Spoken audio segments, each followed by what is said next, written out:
I guess we've got a guest speaker, Josh, all the way from Centric Lab. A pleasure to have you, Josh. Josh has been working with Cleaner for Southall Hayes for over a year, possibly close to 2 years, if I'm not mistaken. And as a result, we've been lucky enough to have a health impact assessment, which Josh will go into a bit more detail. So over to Josh, just to talk about obviously the health impact assessment, what his work involves, what our work involves, and how you guys can help. So Josh, over to you.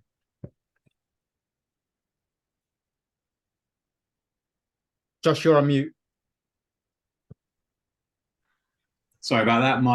My mouse was jumping about. Hopefully you can hear me now, and you can see a screen as well. So it's a pleasure to be here with you guys. And just for way of context, Sufyan, it's actually been since 2018 that Centric Lab has been standing alongside you guys. But yes, time's flying, so I've lost concept of time. Yeah, we lost it in the pandemic. It's one of the many things. So I'm not going to try and take up too much of your time, but I'm going to try and feed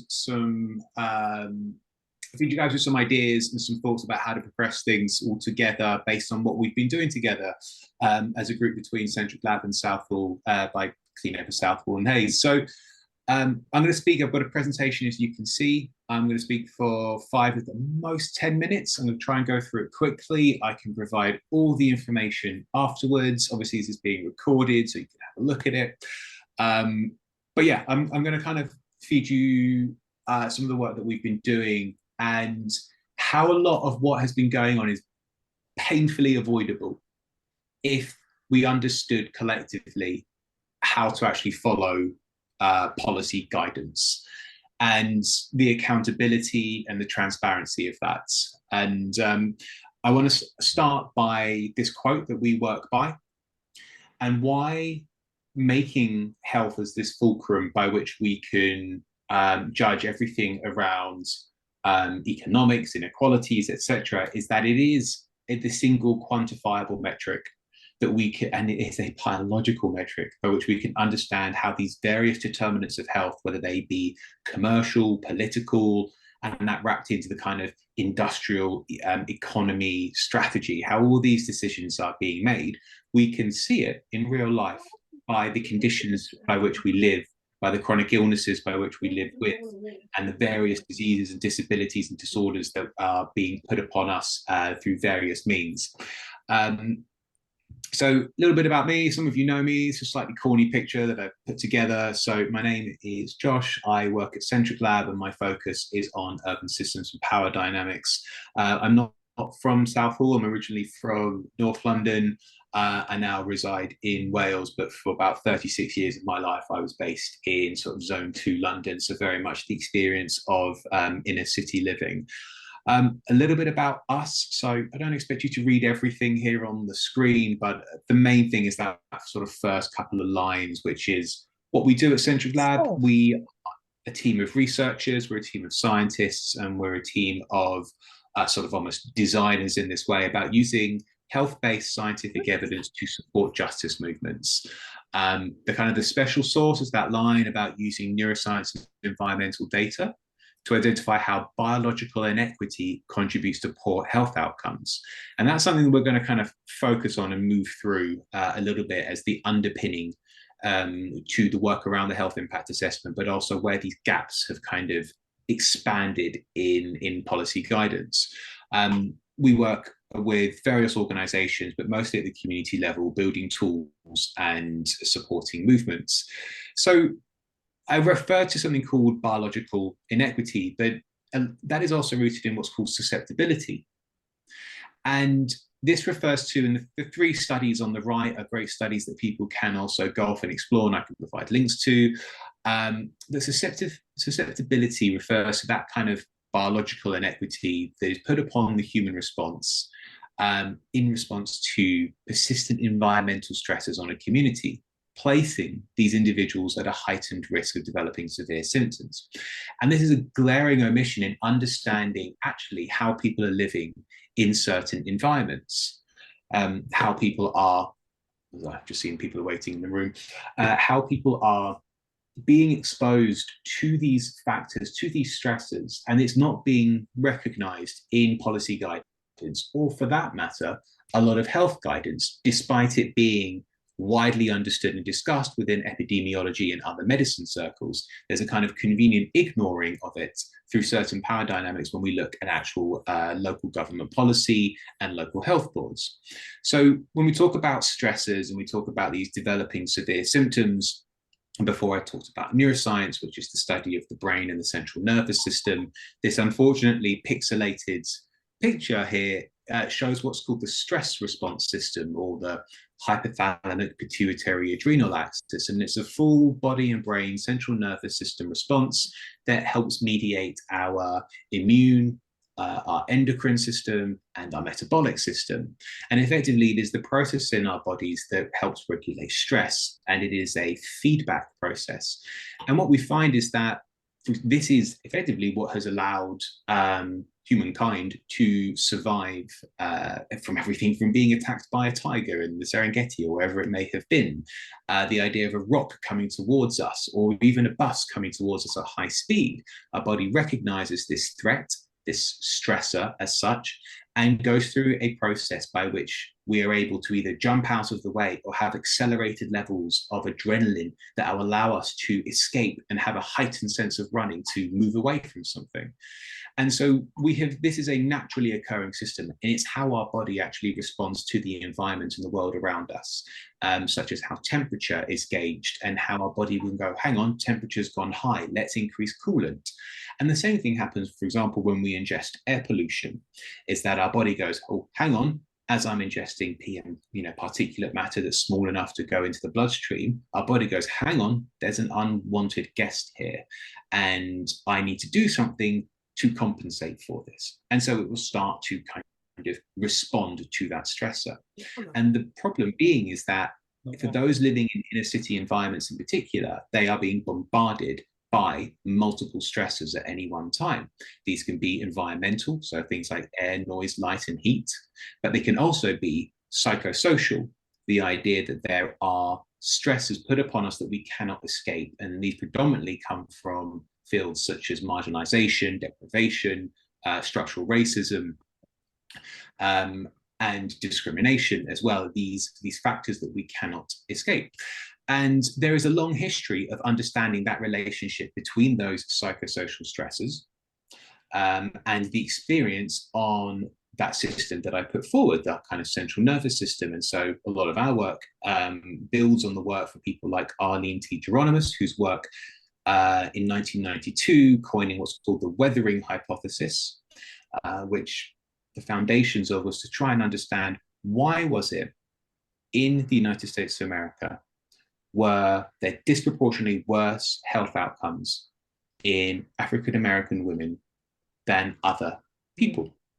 And it came down to the fact that often single and working African-American women, often mothers, had the most level of stresses put upon them. And that this caused effectively a wear and tear on their naturally occurring systems through that chronic exposure to stress as a result of discrimination. And this is also aligning with the work of Professor Robert Sapolsky, who talks about the experience of poverty itself as a point of stressor, the experiences of being around deprivation and psychologically responding to that. So this idea that there are environments in which we can live that have inherent impact on our biological systems is a well understood, well-trodden path of epidemiology and a variety of other sort of fields of medicine. So my work at Centric Lab is to understand how does this interface with the world around us. And I saw an opportunity through the Young Foundation, through what they call the Community Knowledge Fund, to get in touch with Angela and say, I think there's something we can really do here. There's an opportunity that is allowing a bit of pilot funding to explore what would it be to take our knowledge and have an impact on the research landscape. And one of the things that we were looking at was the terrible quality of the planning application and the consenting process that took place at Southall Waterside, or whatever you want to call it these days, and understanding how its failure there was an incredibly poor policy failure in understanding what was going to happen to the people in the area during everything around this construction process. And the weakness in the quality of the document actually produced just fails to understand any of the factors that I have just talked about before. But the premise of the health impact assessment is a very practical approach to judge the potential health effects. And it's, as it says there, it's a great way to provide members of the public affected with the proposal issue. And it helps decision makers make choices about alternatives and improvements. And I think what became glaringly obvious, that this process was not being upheld. And these are the words from the World Health Organization, around which many governments and local governments base much of their policy and agenda-based work on, from the WHO. But these, as it says there, and I put them in bold, is based on 4 interlinked values of democracy, so promoting stakeholder participation, equity, understanding sustainable development, and ethical use of evidence. And I can assure you that anyone who has lived around a large regeneration brownfield site similar to that of Southall Waterside will rarely have ever experienced those 4 values being represented through one document that they can be related to, can understand and find online. And so it's very clear that in this trickle-down approach from NGO guidance to local government policy, these basic factors are not being upheld. So we found it a simple way as well, how do we start to do that? And at the moment, the WHO gives you these steps and assessments, and we were going, hang on, none of this is really being applied at a democratic level. Who are the people involved? Who's owning this data? Who's doing it? And then we started to look at, for example, what happens through the Healthy Urban Development Unit, through the NHS. And again, it follows those 5 processes of, is one required? And we're asking that question, well, who's determining whether one's required? How could it be allowed that someone who's not a member of the public, someone who's not going to be living these experiences, is going to be making these decisions? On what basis are they saying it? And what metrics are they qualifying whether it should be allowed?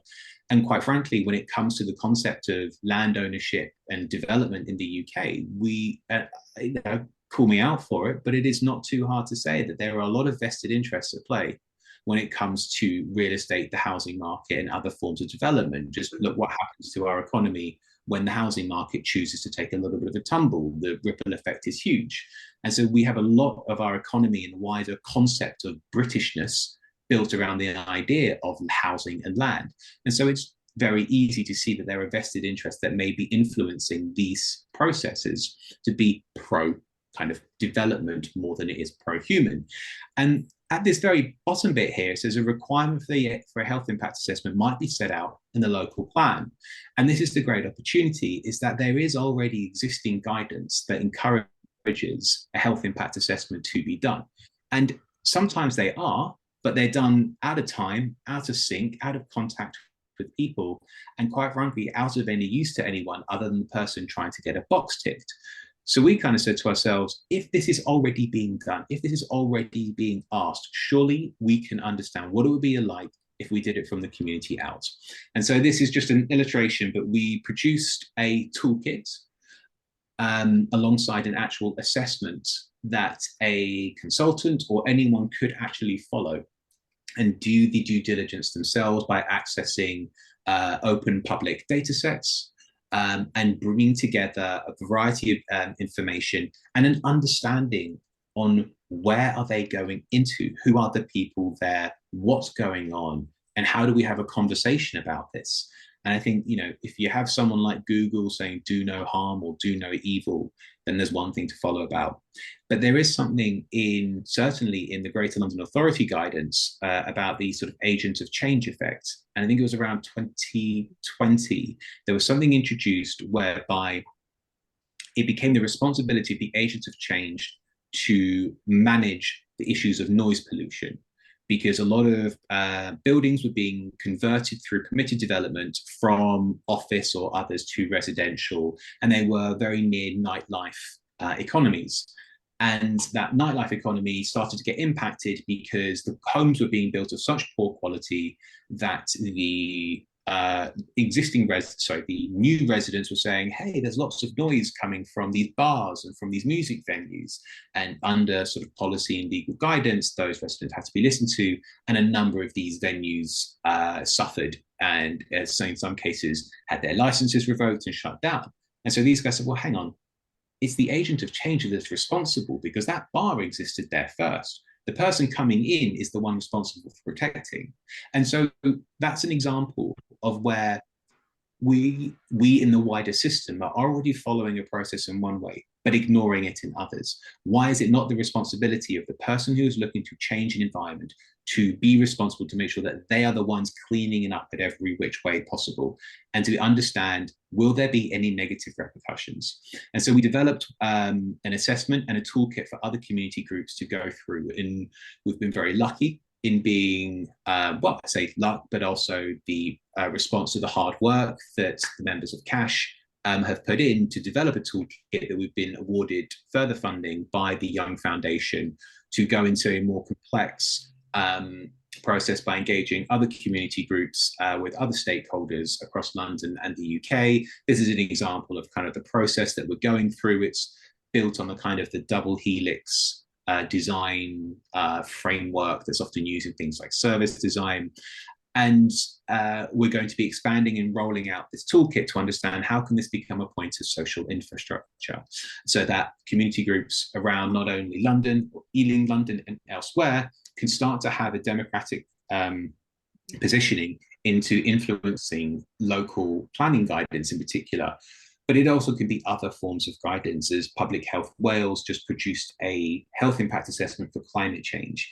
It is really understanding where are we now, what will change, and will be impacting people by the various determinants of health of everything from housing, employment, down to the social qualities of informal childcare. And the reason we kind of have felt this is incredibly important work is because it's interesting when you look at it that there are loads of standards for new homes. There are loads of standards constantly coming out for WELSA certified offices and BREEAM this for the engineering, but there's very few that recognize, you know, the idea of the near and the dear, the people who are already here, the places that already exist. And the same can be said about, we don't actually give our consent to being polluted. That is a big frame. We don't actually consent this, we only give submission. And very lastly, we see greater resources giving to protecting the rights to pollute and the right to clean bodies. And so much of this can be wrapped up in the different approaches in which a company or a person, a member of the public, tries to interface with the planning system. I'm pretty knowledgeable, and my ability to navigate the planning system and various different planning portals is a mess. You could argue at some points it might be an intentional mess to keep people like me away. But I also say, and this is from a conversation with someone earlier, that if we can have conservation areas to protect the beauty, a subjective thing, of historical architecture, why can't we have conservations for the protection of our health in certain environments? And again, I'm just going to close on this last bit about the health impact assessment, is that this is WHO guidance directly from a document going back a little far, but it still sets precedent that decision makers can evaluate the risks based on conducting health impact assessments. It doesn't feel like this is being upheld, and we feel that we've designed a community-led way that this can be an open source tool to increase that democracy and that equity at the community level, encourage sustainable development by having transparent and accountable conversations between people who want to change that and the people whose lives are going to be changed. So as I always kind of joke at the end, thank you for coming to my TED Talk. And if there's time, Angela, you can direct if people want to ask any questions now. But I'm happy to stay quiet and allow you guys to continue going forward. Yeah. Josh, I think it's the best TED Talk I've heard. So it's an amazing TED Talk. I definitely will come back.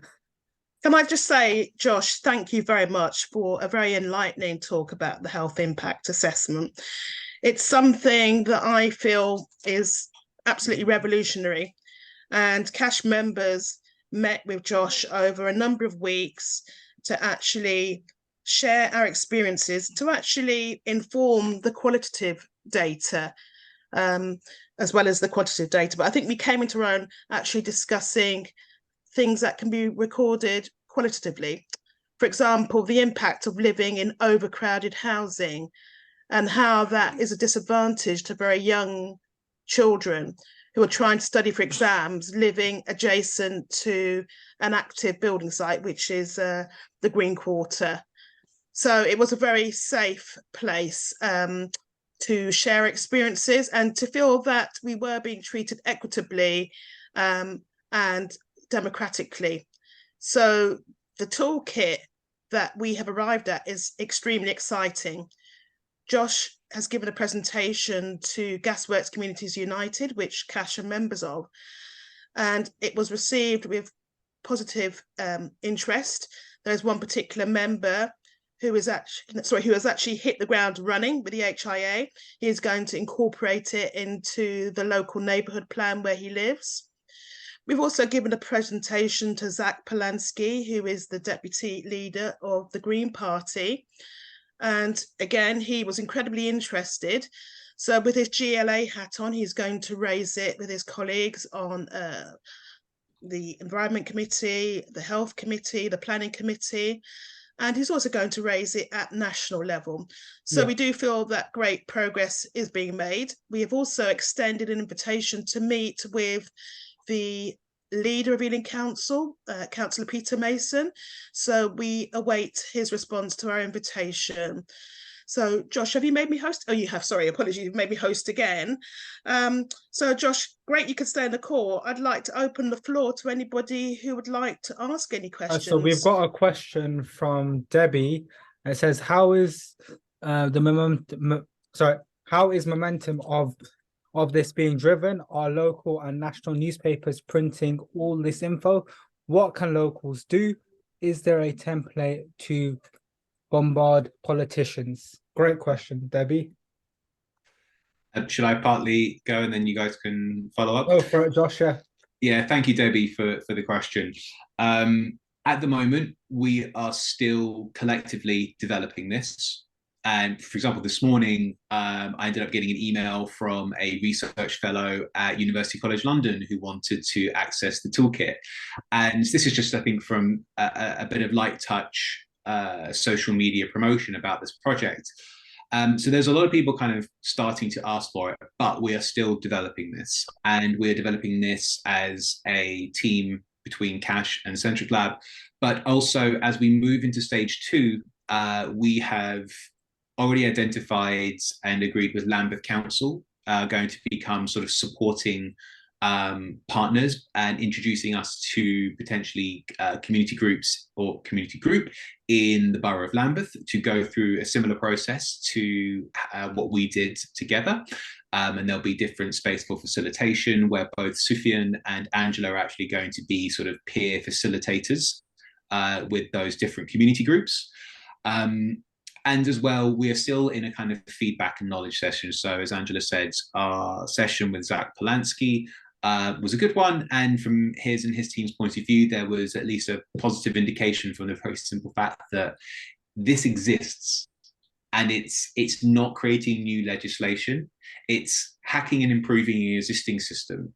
And so he was like, okay, let me speak with my people about how this starts to integrate better. And does it go to the planning system or does it go to other areas? And so we're still in a bit of a sort of feedback and learning session. So we haven't necessarily devised the promotional plan, but actually that's part of the toolkit. And the toolkit provides a space for the different groups to have to do that promotion themselves.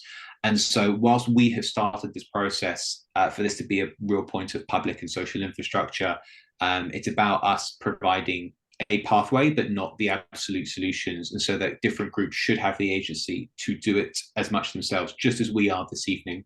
And just as Angela and her colleagues at Cash have been reaching out to different politicians, etc.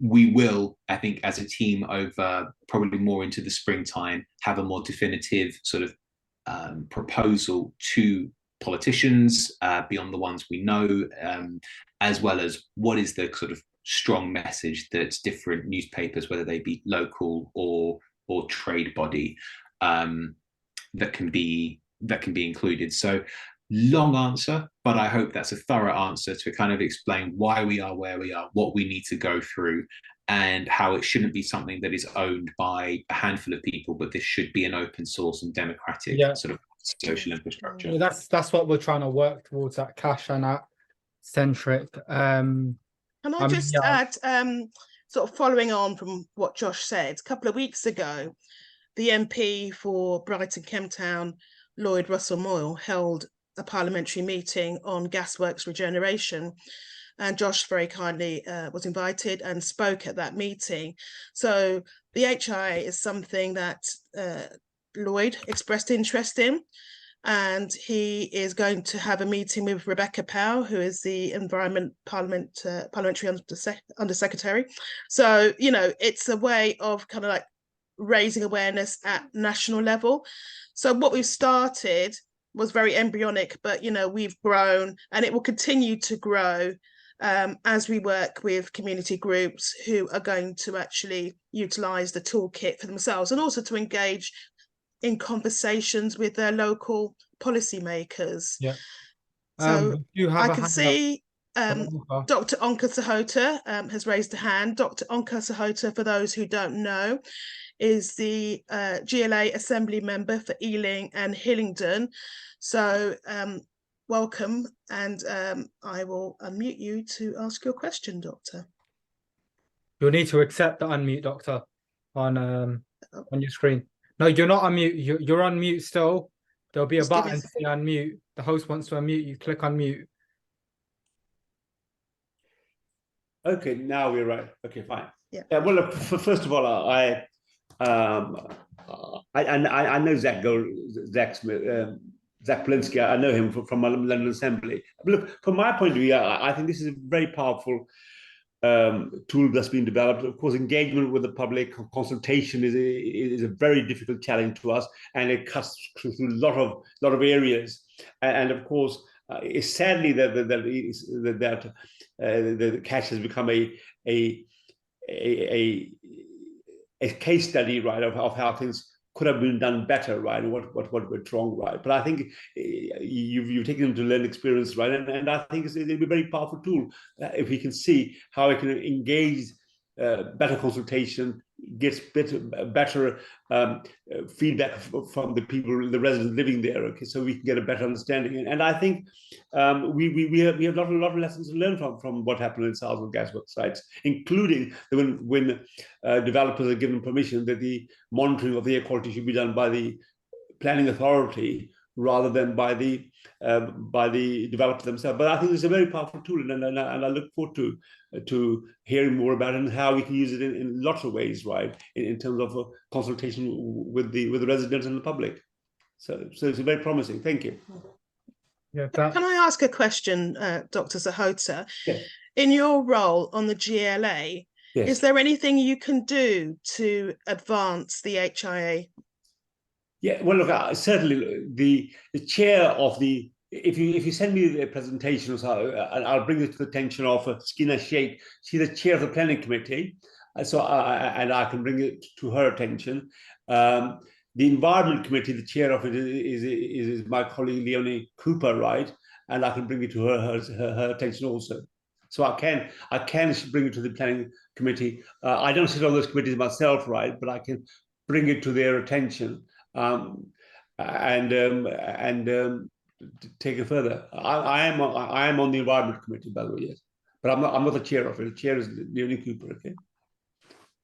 Yeah, that's most welcome, because this is an issue that affects, you know, communities across London, in the UK as a whole, and it's something really that local authorities, including GLA, need to understand is a far more equitable and democratic way to involve local communities in planning in relation to health. So thank you. Josh, please go ahead. Yeah, thank you. I just wanted to provide a positioning to Mr. Sahota that I think that, you know, as we all know, planning departments are very difficult. I have a friend who works at a local authority. And when I talked about planning departments, you know, there's a kind of internally, there's an eye rolling because it's like, oh dear, we have to go with that because of the politicization, I think, from central government about the role of planning departments. And so I'd kind of, as to Angela's question, I'd like to put forward that there may be other departments that everything from equalities departments to even those assessing the impacts of climate change. I know there is one such, and I'm just trying to find the link. I think it's this one that I can put through in the chat, but I mentioned it in my talk, but this doesn't necessarily need to be something specifically and only related to a single property development. It can be something that is done as a form of routine. And so as I included from Public Health Wales, they assessed the impacts of or the potential impacts of climate change from a health lens. So we don't always have to see this as an individual property problem, but rather how do we improve the dialogue and the communication between those looking to assess a place and then what interventions may come and those who already live there. So I think there's always an opportunity that I think you introduce anything new to a planning officer, they'll go, oh, ugh, do I have to? You introduce it to someone else and they'll probably go, oh, that's an interesting idea. And it's about finding those champions. So I think it's the great opportunity that, thank you for kind of listening to that suggestion. And I'm just, maybe that might feed an idea for another conversation. Thank you.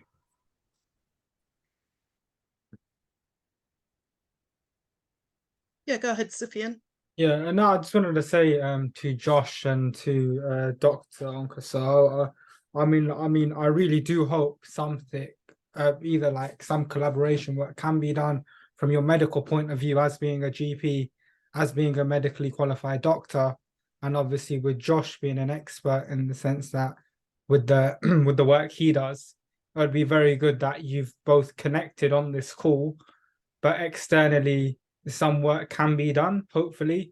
Obviously, we understand that you're a GLA member as well, and there's a lot of other roles and responsibilities, and it might not necessarily be your niche or your particular caseload, if you want, but you've still got that influence in the GLA to push this forward, because without members of parliament, politicians, GLA members, this can't be pushed forward to a national level.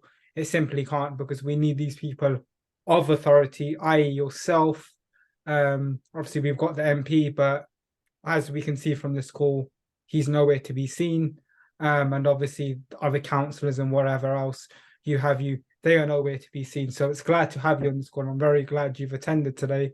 So yeah, we really do hope that you do take this on board, Dr. Onkar Sahota, and obviously with Josh, and you guys sort of bump heads and extend this project, because it's all well and good doing it from a people of experience or a experience from a sort of personal level, but it's a different sort of ball game when you've actually got the medical knowledge behind it, and it holds a lot more weight when there's actually scientific as well as medical knowledge and medical evidence backing it, if you know what I mean. So obviously, thank you again, Doctor, for attending. Sophie, could you mention what you're working on? Because perhaps Dr. Sahota might be able to use his network to invite people to the meeting about the health impact assessment, purely aimed at medical professionals. Yeah, so me and Josh, if you don't mind me mentioning it, Josh, quickly, just touch on it. So me and Josh are working on a sort of program, if you want, a talk, not a lecture, I wouldn't call it, but it's a talk between ourselves and medical GPs, healthcare assistants, PAs, and consultants to actually say, as you know, Doctor, I work in NHS. So, I mean, I've got obviously my network with certain GPs in the area, but obviously you actually being a GP, being a doctor, not only a doctor, but a doctor in the local area, you can actually know, I'm pretty sure you know from a surgery, I don't know how often you practice, but certainly at your surgery, you know the cases of asthma, you know the cases of pneumonia, without breaching GDPR, you can obviously state that.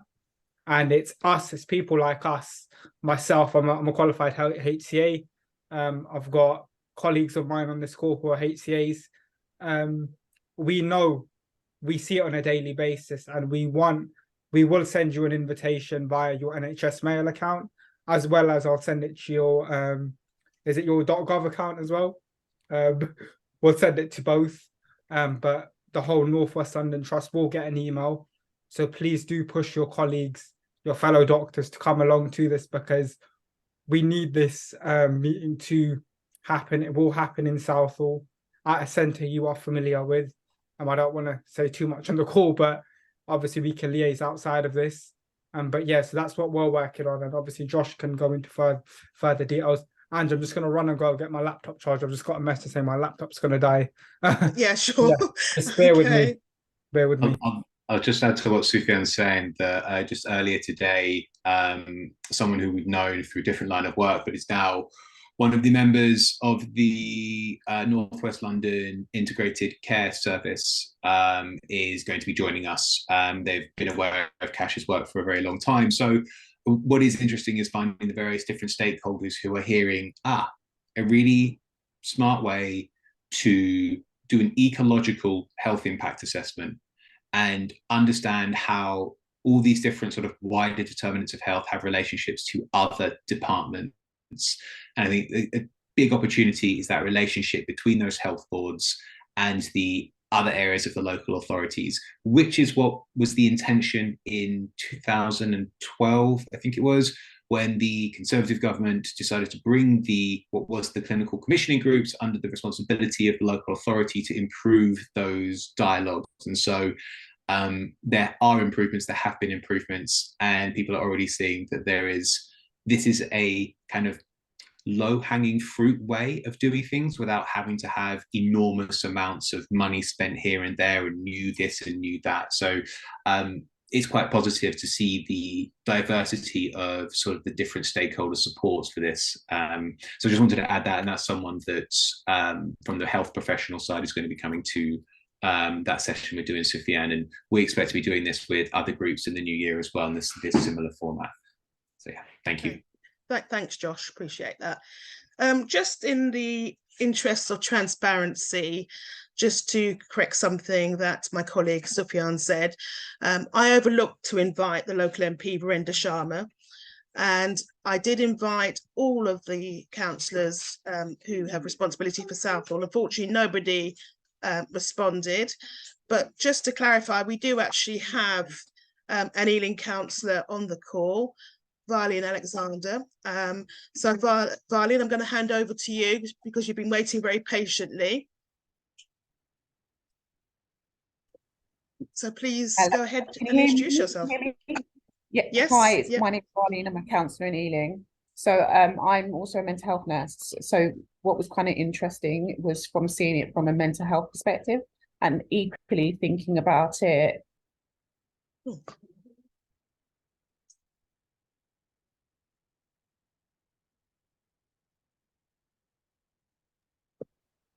Sorry.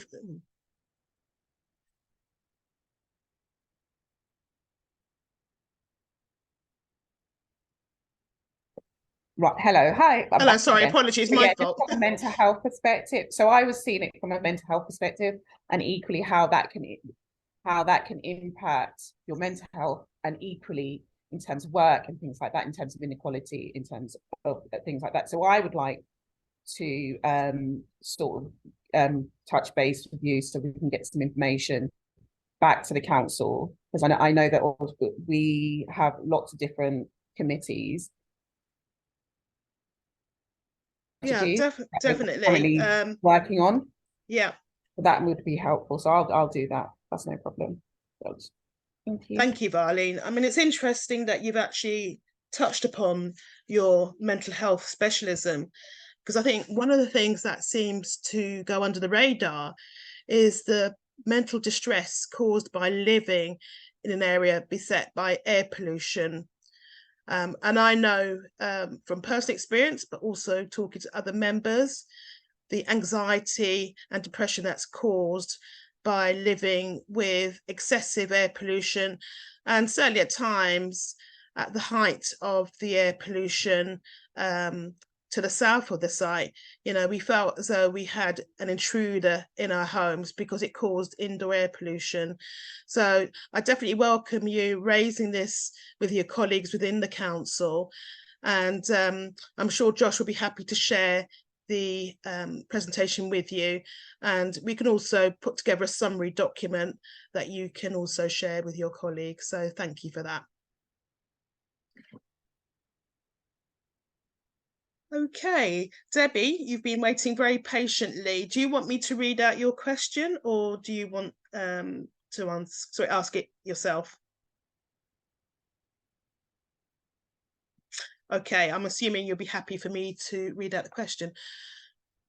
What are current readings of pollution at Southall and Tesco, Hoover, etc., where people are living above these polluted hotspots?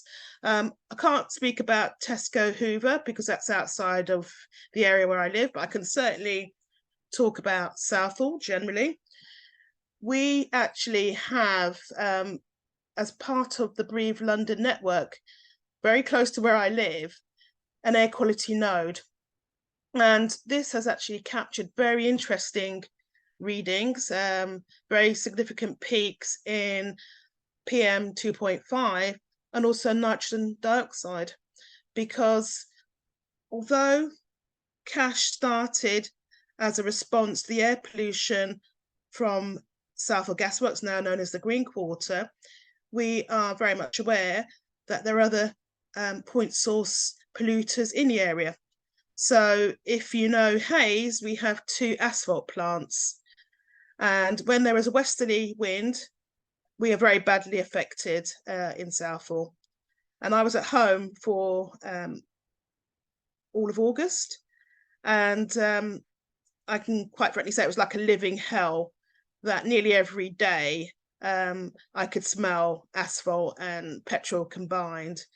So actually looking at the readings, sometimes the readings for nitrogen dioxide is very high, and I've compared it with somewhere which is quintessentially a busy hotspot, the North Circular, and sometimes our readings are actually higher than that particular road, which is surprising, even though the node is adjacent to a small cul-de-sac where I live.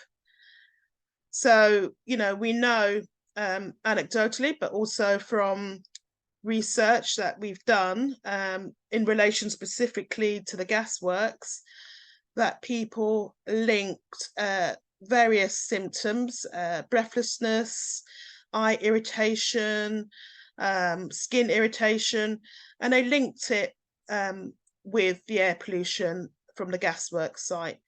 So going back to Centric Lab really were the first organisation that actually listened to us, and beyond listening to us, actually came to visit.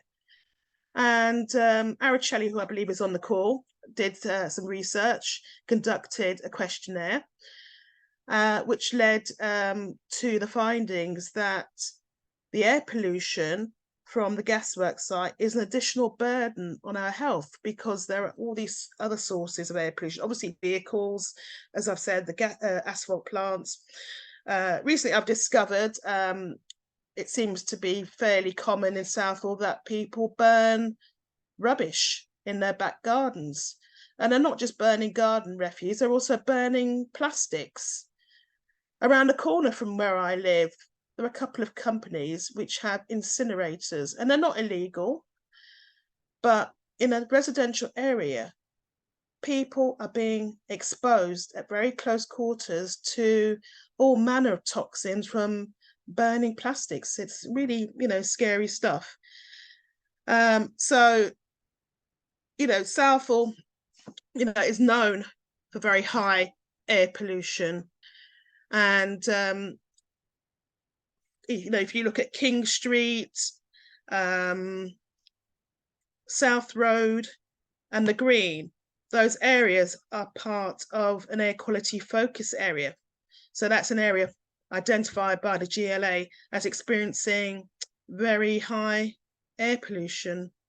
And if you know those streets, those roads, there are people living in flats and houses. So it is of very, serious concern. There was an organisation a few years ago. They actually modelled nitrogen dioxide, and they came to the conclusion, based on their analysis of the data, that south of Broadway was the most polluted road outside of the ULEZ, as it was at the time before, it's been recently expanded. So I hope that answered your question, Debbie. Okay, I'd like to welcome Joe Bangu, to the call. He is the chair of CASH and also usually chairs this meeting. So I'm just going to ask him to unmute.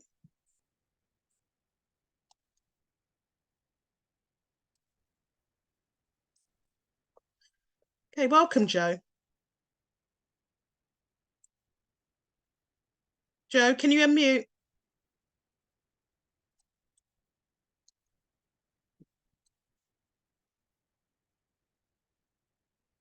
Okay, I don't know if there's any technical difficulties. Joe, can you hear me? Okay, whilst we're trying to sort that out, I'm just going to ask Sufyan to come in. All right, he's back in the room. Right.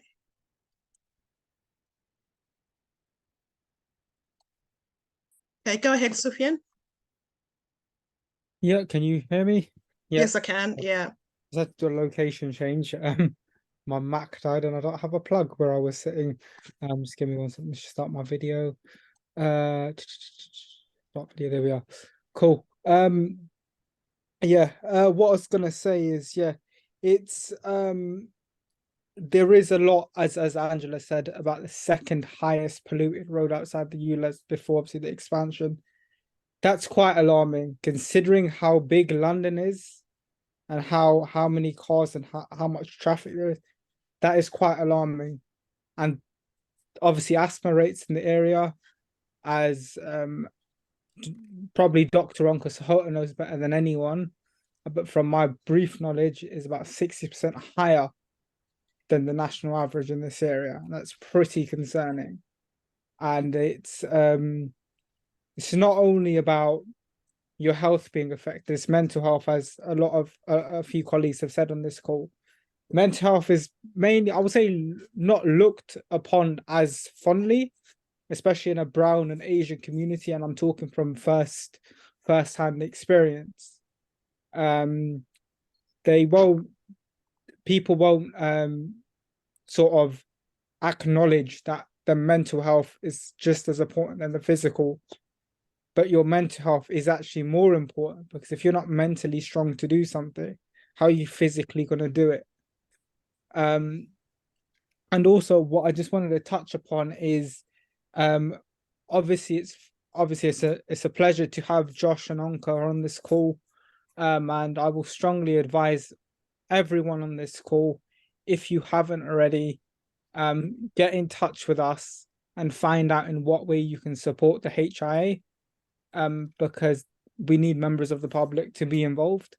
We need more than just cash, because Southall is bigger than just cash. And yeah, that's all I really wanted to say on that. And so Joe, I think you've got your hand raised as well, and yeah, I'll go in. Go ahead, Joe. Sorry about before. Sorry. Good evening to everybody. I'm sorry I was running late. Dr. Sahota, this has got to do with the overpopulation of Southall. The roads are gridlocked. Obviously, we the people who live here, unfortunately, we're the poor people who are suffering, but nobody seems to, we don't matter basically. But I bet, Dr. Sahota, that come May next year, we'll have happy Labour Party faces knocking on our doors. It's not going to be so easy, sir. People are waking up. We've been fooled for far too long. And I think the time is ripe at the moment for change, and we need change. With all due respect to yourselves, I mean, Josh, first of all, I'd like to thank you for your hard work that you done that on the 13th of September. There was a lot of people there, you know, with egg on their face. But that's why I had to leave at the end, because I couldn't see them helping us. Because it seems like people go into politics to help themselves and to help their friends. I mean, like Angela said, where is our beloved MP when we need him? Where are our councillors, Dr. Sahota? We've got 15 or 16 councillors in Southall, and yet not one of them are standing with the poor residents of Southall. And that speaks volumes, because what are we voting for? And that's always been my argument for the last 10, 12, 15 years. I've been asking myself, I go to all these meetings and I see what the game is. And unfortunately in Southall, the game seems to be money and money and money. People are starting these so-called charities, and all they're doing is filling their own coffers. Yeah. Nobody's helping us. We're suffering. Who's interrupting me? Somebody said something? So, Dr. Sahota, perhaps you would like to explain to us why my business is suffering because of ULEZ. My business is suffering daily. You know, we can't afford these £12.50s every day for every single vehicle. You know, and how does that help us? Has the Mayor of London got some sort of special machine that he brings out in the evening or at night when we're asleep, and he purifies the air? It's shocking. It doesn't make sense. So if I pay the £12.50, I have every right to pollute. I have every right to damage people's healths. It just doesn't make sense in my head. You know, sometimes I have to ask myself, am I living in the real world? Thank you for your time. Hi, sorry, because I was unmuted. Hi, Joe. It's Councillor Alexander here. What I would like to tell you is that, you know, obviously I'm here and I'm aware of the current situation, and what I would like to do is perhaps try and bridge that communication with the council, right? So by all means, if you do need to speak to somebody, please get in contact with me and I will liaise with whoever I need to speak to in regards to councillors, councillor-wise, because I think it's important that you know that we are on your side, and if you do need support, there are, you know, we are there. And so I, you know, that's what I'd like to say, basically. I appreciate what you're saying. I appreciate what you're saying, and that's very, very kind words coming from a councillor. What I'm concerned about is in Southall West, we have 2 new councillors that appeared out of the blue from nowhere. Never seen them at a council meeting, never seen them at a Labour Party meeting. So I'm asking myself the question, how do people become councillors? And right, I can't really comment on individual the councillors, obviously, I can't.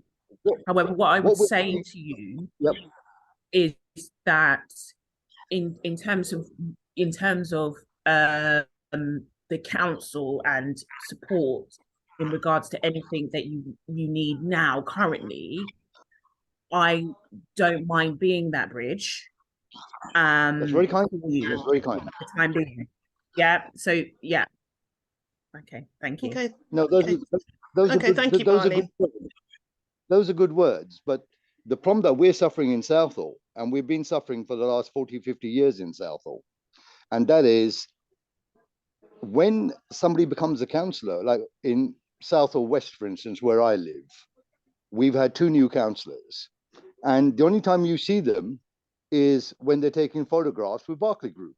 So are they voted in by Berkeley Group, or have we, the public or the residents of Southall, voted them in? And this is a crucial question, because if they're coming into power through our vote, and then it seems they're changing sides. I mean, you know, we've got 2 councillors here. They're young councillors, yeah. Now, I asked for change in the Labour Party. I'm a member of the Labour Party, okay?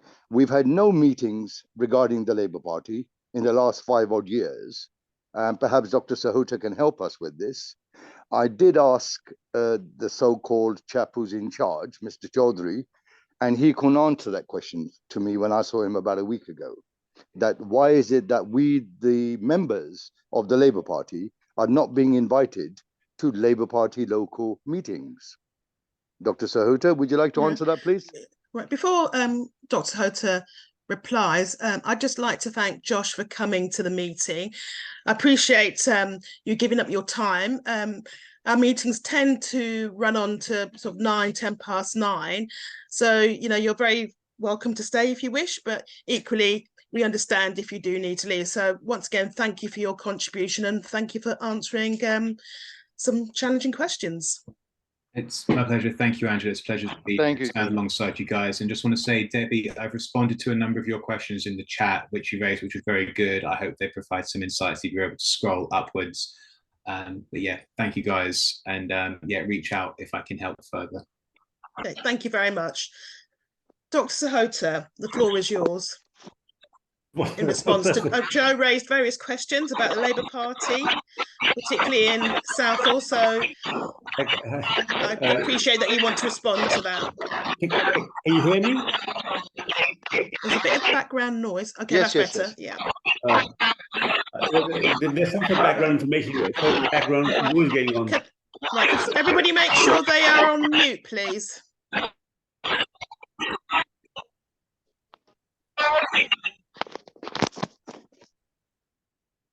Okay, I think that stopped it. Sorry about the interruption. Please go ahead. First of all, thank you. Look, the reason I was here this evening was because I wanted to learn from Josh about the project. Okay, but now this is you sort of have widened the thing about the Labour Party. Let me tell you one thing. I generally came here because of the interest of me to learn from Josh about his research and what's going on, and I've also been actively doing what I can. Okay, I'm not the and Varlene has spoken on behalf of the councillors and how she wishes to be to act as a bridge and to be your liaison, which I think is very good, right? And I think well done for Varlene for volunteering to do that. I obviously am not part of the council. I am part of the London Assembly, and the Labour Party, unfortunately, in Southall was suspended in 2019, despite my complaints about it, saying they shouldn't be suspended. Other people writing, it still remains suspended. So there's no meeting of the Labour Party taking place. In fact, the 22 councillors in Southall were appointed by a special panel, right, and not by the membership. So there's no membership meetings taking place. Although I hope that things can recover, but I keep on pressing that door. All of the Labour Party membership as a committee is now suspended, right? Okay.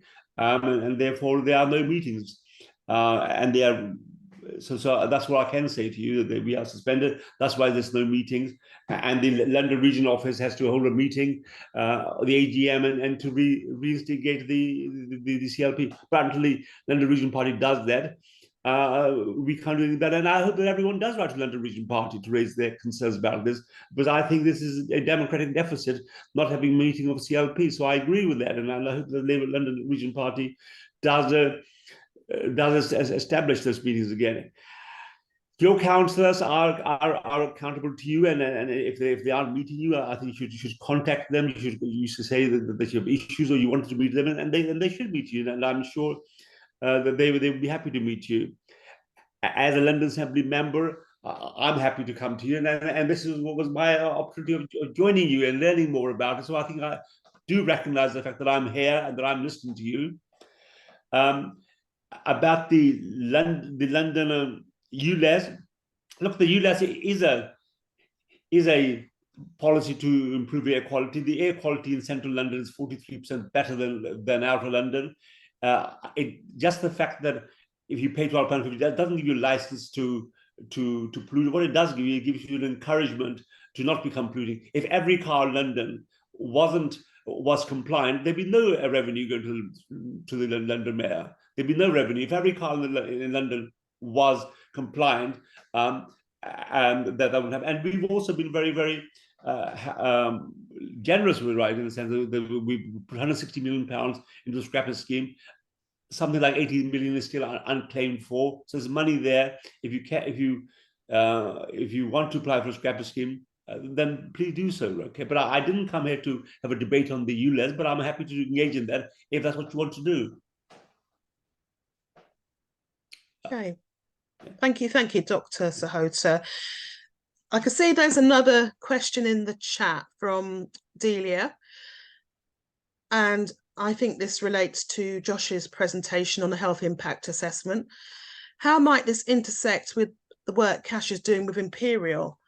So if I can briefly explain, Imperial College are doing what is called a biomonitoring project, and it started this summer. So the first stage involved local participants having a chemical sampler within their garden, and this was exchanged 3 times, so it was over a period of 3 months, and a final sampler was collected in August. We were also required to wear a chemical sampler around our necks for a month, and likewise these were collected in August. So the PhD researcher is actually going through the process of analysing the samplers. Oh, sorry, I forgot to add, we also provided a urine sample and blood samples as well. So she needs to analyse the biodata, and individuals hopefully should receive their personal results in December. The plan for Imperial, because they are very keen on engaging with the community, is to hold a public meeting in May. It's actually hoped that the meeting, so they hold a public meeting in April, April. So, you know, this may well enable us, because obviously we've got the mayoral elections coming up, to hold meetings and discussions with all the various candidates. Really, it's groundbreaking for this kind of research to be going on. So it absolutely does intersect with the work we are doing on the health impact assessment, because it would appear that Berkeley Group, they are reviewing their original consent, and they've made this public on the website for the Green Quarter, that they would like to increase the housing from 3,750 to 7,500 homes on the same site. So arguably, if we have the results of the research by April, May time, that can be used to inform the health impact assessment, because we actually view the health impact assessment as not, if you like, cast in stone, but a process that evolves and reacts to you know, situations such as an increase to the original planning consent. So yes, the two, you know, link very nicely, and you know, it's the first time really that we've had scientists of the caliber of Imperial College scientists actually doing, you know, research which is not in any way linked or done on behalf of, you know, Berkeley Group or, you know, their contractors. So, you know, I, for one, will be very keen to hear about my personal results, and obviously the wider results from the anonymized data. So I hope that answers your question, Delia. Okay, Sophie, would you like to go ahead? There we are. Oh, my. Right, cool. I know, I just wanted to touch on the ULEZ, what Joe mentioned. Now, obviously, Dr. Sahota, you are part of the GLA. Again, it might not be a specialist sort of department or your particular thing you work with, but you know what, it is something to bring up. Now people don't have in excess of 20 grand to pay for a new car.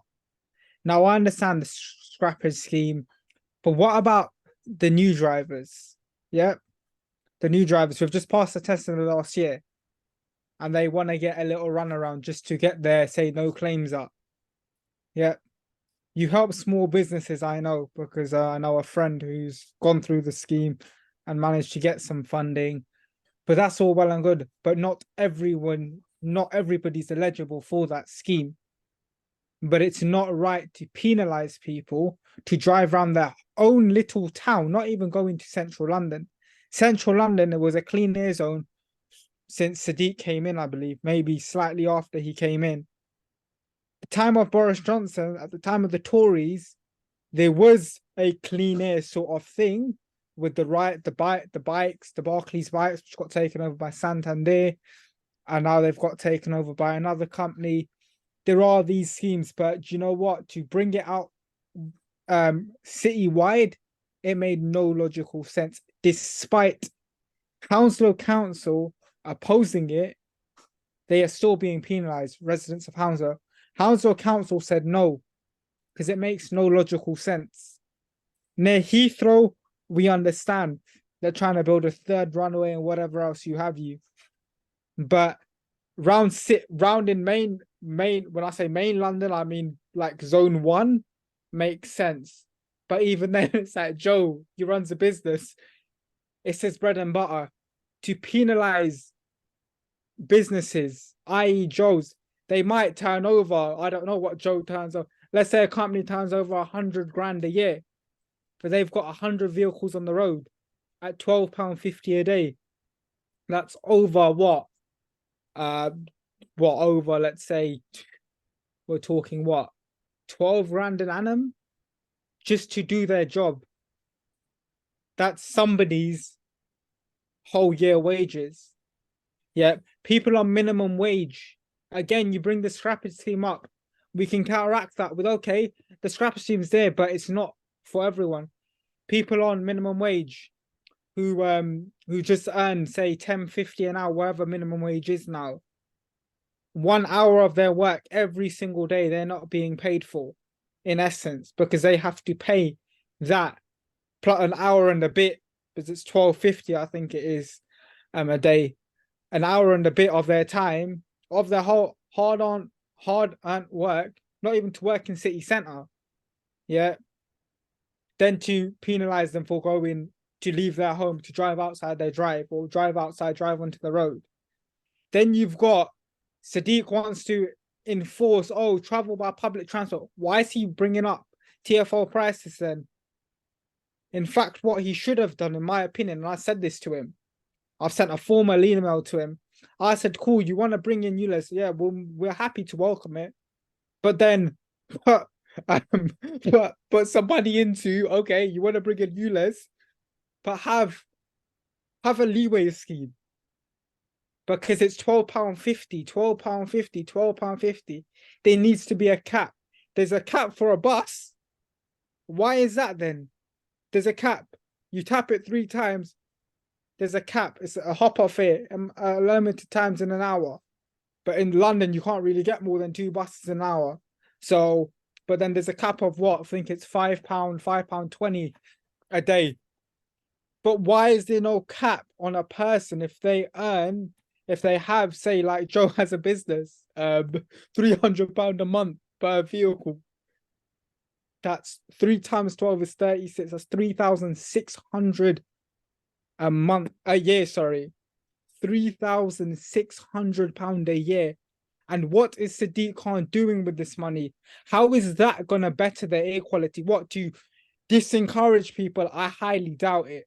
Because people who are on mobility, who don't have, or maybe the elderly who can't afford a new car, scrappage can help them, but it's about actually funding every single one who's over the age of, say, who's a pensioner. My grandfather's a pensioner. He can't afford to buy a new car. He has to pay 12. He can't walk around He can't get buses, hop on 3 buses to go to, say, Central Middlesex Hospital. He has to drive.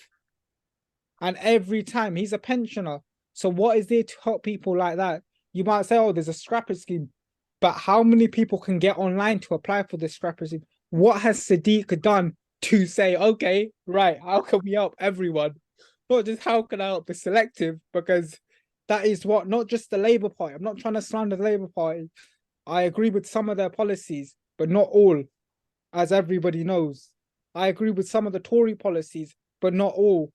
Yeah, but I've lent to the direction of where, well, I believe that independence could take over London, because we have, in the elections, we showed the council that, look, we're not just going to sit there and run our mouths. We will actually act. Myself, Joe, Rashpal, who was on this call earlier, and many, many more.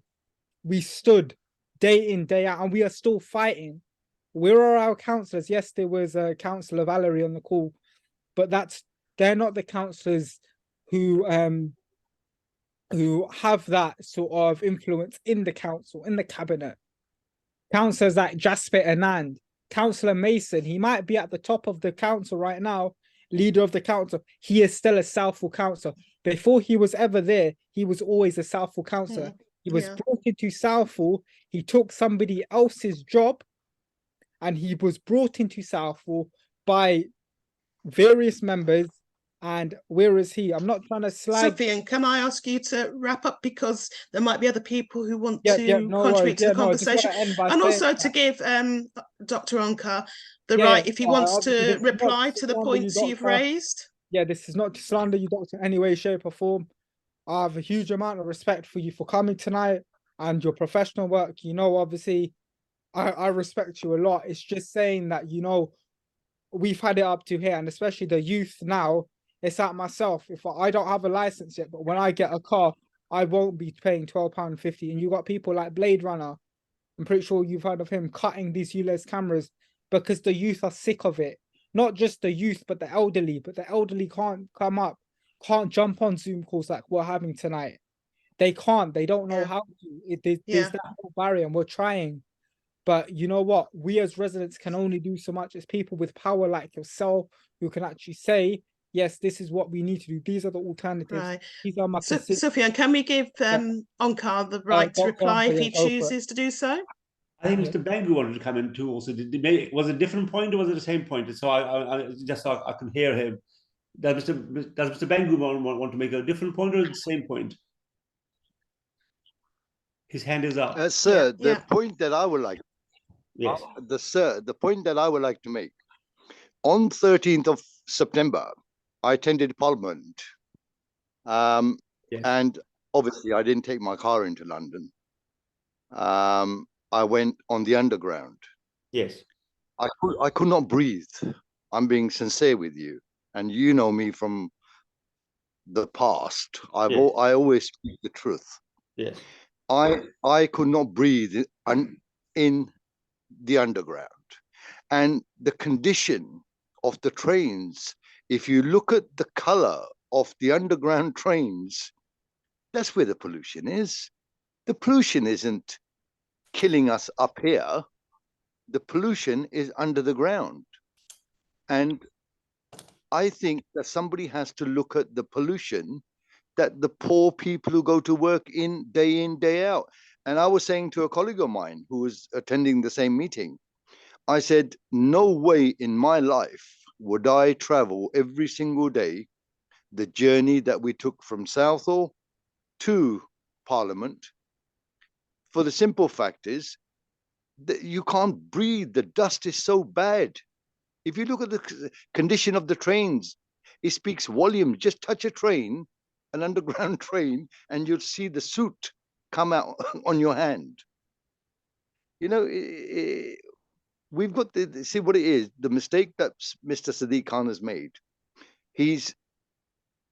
Okay, fine. Let's forget the mistake, Dr. Sahota. Can you please tell me, and I find it funny, it's horrendously funny. Can you please tell me the money that is, the revenue that is collected, what is the money used for? That's my last question to you, sir. Okay. Well, there's lots have been said to me, and I hope that you listen to me just like I've listened to you. Let me maybe I'll start reverse from Joe, from where's the money spent. Do you know the Transport for London is the only transport system in the whole world which gets no funding from central government at all? We used to get £750 million, but when Boris Johnson was the mayor and George Osborne, his friend, the Chancellor of Chequer, we were getting £750 million as operating budget, but he gave that up. So we depend entirely on the revenue from our transport systems. And of course, during COVID, the usage of trains and buses went really down because we were in lockdowns. Understandably, people were working more from home. And now it's coming back to its pre-COVID levels. So the income from all this money will go to improve the transport system in London. And I agree with you entirely that sometimes in some of the trains and some of the tunnels, these are Victorian tunnels and Victorian system, and the air quality in some of the stations is worse, right, than the WHO requirements. So I accept that, and we need to improve that, and that's where the investment should go, in improving our rolling stock and improving our air conditioning in the tunnel system. So that's where the money should go, and I hope we'll go. Coming back to look, we are here at a cash meeting because we are concerned about clean air, and what driven this policy about going for ULEZ was about clean air. We've had one child, Dahlia, whose death certificate says died because of poor air quality in London. That's what it says on death certificate. 4,000 excess deaths take place in London attributable to air quality. So improving air quality is an important thing. And when we stopped the cars going into central London, the air quality improved by 43% in central London. That's a fact. Of course, you can think about London being as the inner, like a donut, right? The outer London, inner London. But we're all London, and we all within M25 is London. But central London, I think, is where you refer to as London. But the air quality improved much more in zone 1 and zone 2. And we want the air quality to improve all over the place. And that's what's driven this thing. It isn't that we want to raise money to fill the coffers of the TfL, because if every car in London was compliant, then there will be no revenue coming along. And I suspect shortly what's happened is that the price of vehicles may have gone up. But I've heard also that for about £8,000, people have bought cars. I can know number 3 for people I know in Southall who bought a new compliant car for £8,000, and they were getting something like 7,000 from the scrappage scheme. So is this possible? But I can accept that maybe temporarily the prices of vehicles has gone up because everyone's now getting rid of non-compliant cars and everyone wants to buy compliant cars. So temporarily it has gone up, but those prices will settle down. And I wish I could say to you, look, the new drivers, we want new drivers to have cars and clean cars and affordable cars. And do you know it's the lowest centile of London, the poorest Londoners don't have cars at all. The poorest 54% centile of Londoners don't own a car. It's the poorest can't afford to buy a car. They rely on public transport. We need to improve our public transport. We need to get more buses out of London. We need to reduce the dependency on the car. And that's more, and I accept it's more of a challenge in outer London. We don't have the connectivity. We don't have the tube stations. We don't have those bus routes which in London have. But we are trying to move £2 million of mileage away from central London to outer London. And I think, right, the problem is a bit more difficult in outer London, but it's a good cause. You know, we want to improve air quality. I want you people to live longer. Air quality impacts, right, on mental health, as you heard. It impacts on diabetes. It impacts on your high blood pressure. It gives you strokes. So poor quality air does have impact on health very much more, and we want to improve that. It isn't a money-making machine, because if every car was compliant, there'd be zero revenue from it. So I do it from I'm not saying that I don't understand those problems. I appreciate them. We need to make it easier. If we can make more money available from scrapping scheme, we should. As I said, £80 million is not claimed at the moment. More money will come along, but we're doing this without the help from the central government. Central government has given money to Birmingham and to Bristol and Manchester, but they're punishing people in London because we have a Labour mayor. why else wouldn't the government be helping us out? But so we're helping you guys out as much as we can, but it is driven by improvement of improving the equality. That's what's driving us. Not that we want to make more money out of it. And I passionately believe in improving equality, reducing the asthma. That's why I backing up cash, and why I came to learn here about it. And I'm happy to answer this question because it gives the opportunity for me to give a real experience. And your experience are valuable to me. But they'll help me give back feedback to the London Assembly, to the mayor. This is what people are feeling on the ground, right? And we need to do more, help them more. We are listening.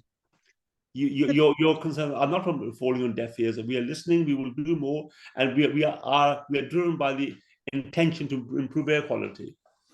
So that's what I want to say. Yeah. Angela, thank you very much. Thank you for your contribution.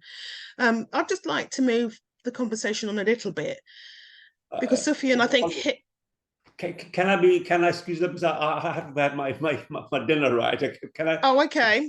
Thank you for coming, Dr. Sahota. Your contribution tonight is greatly appreciated, and I will certainly send you Josh's PowerPoint presentation in relation to you elevating this with your colleagues at the GLA. So thank you very much for your time tonight. Thank you. Good night now. Good night. Bye-bye. Okay, so I'd like to actually move on to what Sufyan talked about, public transport, because I think you hit the nail on the head. It's expensive, yeah. Back in the summer, I had 2 appointments at Charing Cross Hospital, not a million miles away from Southall, yeah. So I did a total of 4 journeys by bus and by underground. And it cost nearly £18, somewhere over £17. And I was shocked, really. That was how expensive it was over a period of 2 days to travel from one part of West London to another part of West London. So I think, in all honesty, the cost of public transport has to be driven down so that it's much more appealing, much more accessible for those on a low income. Now, it's fantastic we've got the Elizabeth line, but it's not particularly cheap to make lots of journeys on the Elizabeth line. Yeah, I use an Oyster card, and I'm surprised by how often I have to top it up. So my average journey is around about £10 return to Southall. So it's something I think, you know, the mayor really has to look at. I mean, Elizabeth line undoubtedly is a game changer. It's cut journey times into Central London. I'm not going to be, you know, promoting it because obviously there are times where the line isn't working well, and there are delays and cancellations. So clearly, you know, there are teething issues. But I want to also focus on, I think with ULEZ, it is going to be controversial, and you've got obviously two very camps which are, you know, at the opposite ends of the spectrum, so to speak. But I would like to bring the conversation back to Berkeley Group, because I'm just going to hold up a leaflet that if you are a local resident, you would have received in your letterbox. So Berkeley Group are holding follow-up consultation events. The first is on the 28th, which is Thursday, 2 to 5 at Southall Town Hall. Then Friday at Parkside Yards, 2 to 6. And then the 30th, 11 to 4, again at Parkside Yards. So clearly, Berkeley Group want feedback on their plans to apply to increase the number of homes on the site. So they see it as their way of engaging with the community. But we know from past experience, they don't listen to the community. You know, they don't care that they are polluting this community. I was on the site back in August with Zach Polanski and his colleague Andre Fries. And without me prompting them, we got to one of the side roads of Beaker Road, and the stench was terrible. We could smell solvents and petrol combined. And in actual fact, they complained afterwards on Twitter that they experienced headaches, and it clearly made them feel unwell, headaches and sore throats. And that's a common theme, So clearly there are issues. They met just by chance one resident who said, I'd like to move away from here, but I can't. I'm a social tenant. He can't make himself intentionally homeless, but he's worried for his children who are suffering serious respiratory conditions. So, you may be under the impression that just because the remediation was signed off a couple of years ago, it's all done and dusted. No, people are still suffering from the effects of air pollution on the site. So this is something, that we still campaign about, and we will hope that the bio monitoring project may point a finger towards the unique chemical signature, hopefully, that they're going to identify from the former gasworks site.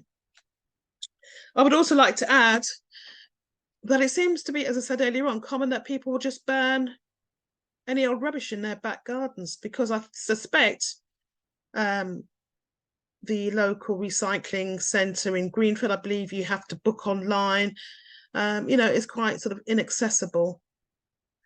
And it is a particular problem, when you've got your windows open during the summertime, to be inhaling these chemicals, which we know causes serious ill health. And likewise with two companies that have incinerators. They're not illegal, but they're doing serious harm. So, on occasions, I have had to call the Environmental Protection Officer, and I've called at the right time for him to come and do a visit and to assess the odour for himself. Big issue also for Southall is the presence of two asphalt plants in Hayes. So it doesn't matter whether you live in Hayes or Southall, depending on the wind direction, residents are affected. I had a resident quite recently contact me from Hayes complaining about the odour. Also, there is another company just off Pump Lane in Hayes that has an incinerator. So what I'm trying to say, there are lots of sources of air pollution which the council doesn't seem to treat in a robust manner. So I said to the person in charge of pollution control that although bonfires are not illegal, the council should be dissuading and discouraging residents in the most positive terms that there is a credible alternative. Recycling centres, they should not be burning oily rags, plastic containers, etc. in their back gardens. And it is frightening, the impact it has on health. And I'm sure Sufi will know from his medical experience the numbers turning up to local GPs complaining about breathlessness. And I suspect the tendency is to, after doing a few diagnostics, to prescribe asthma inhalers. So, it's important, that we've got to look at air pollution as a whole.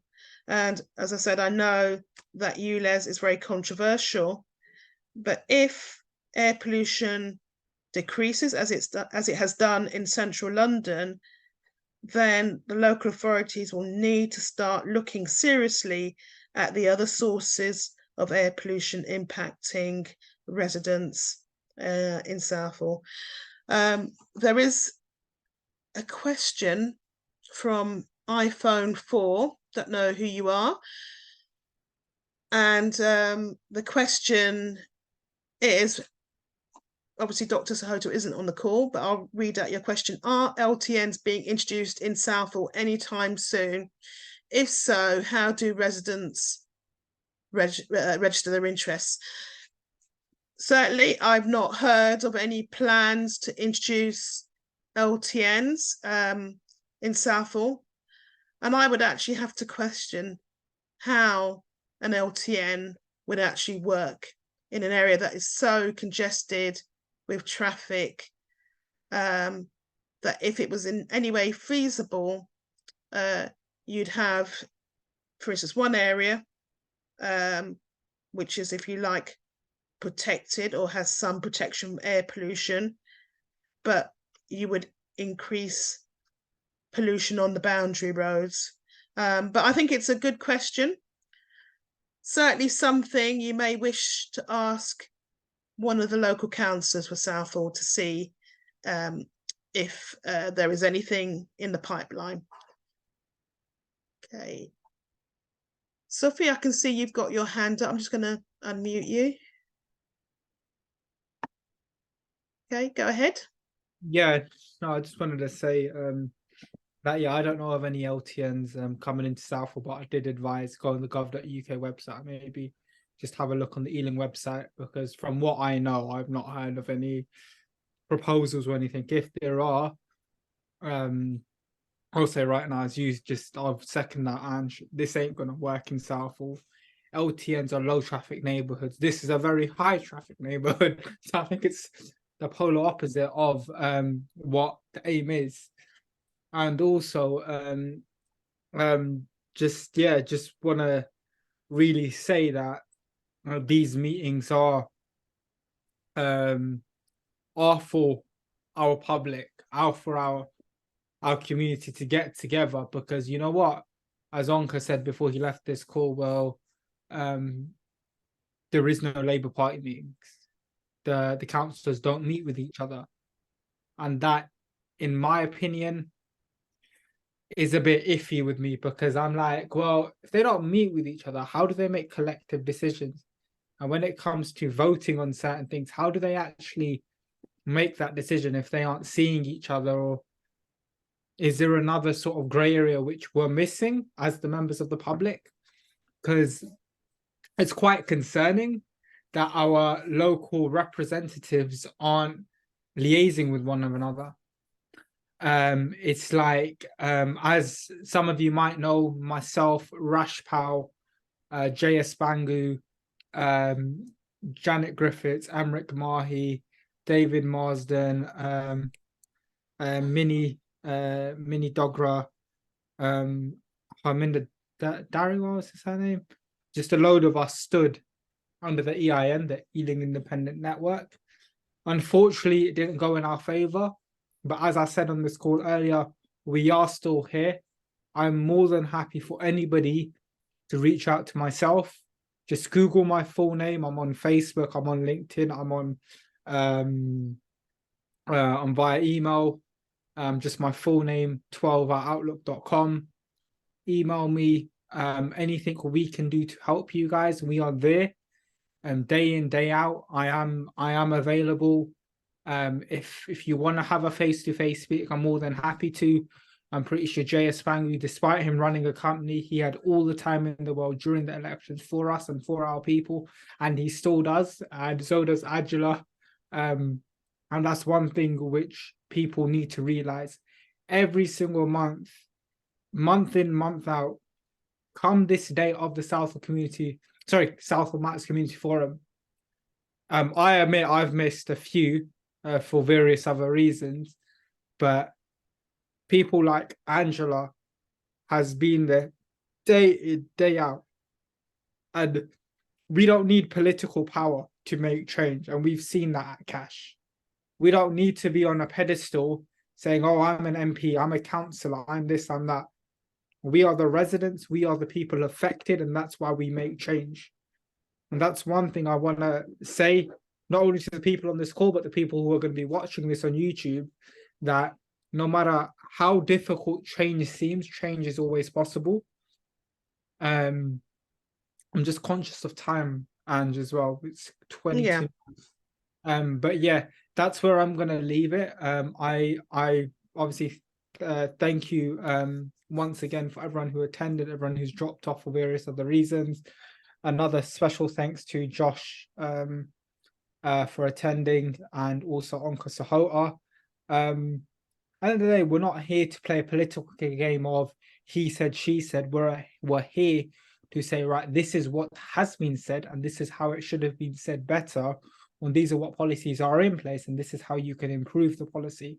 We're not saying scrap everything and do it our way. No, that's not democratic either. Democratic is having the people give their opinions, and then majority obviously get put forward, but in a democratic way. Not in the sense, oh, you've got 7 days to submit your appeal for a major proposal, which is going to affect the rest of your lives. Obviously, I'm not saying that was done with Berkeley, but in essence, that's how it felt. And it still feels, with local decisions being made so quickly without a blink of an eye. You've got another tower going up. Like, I've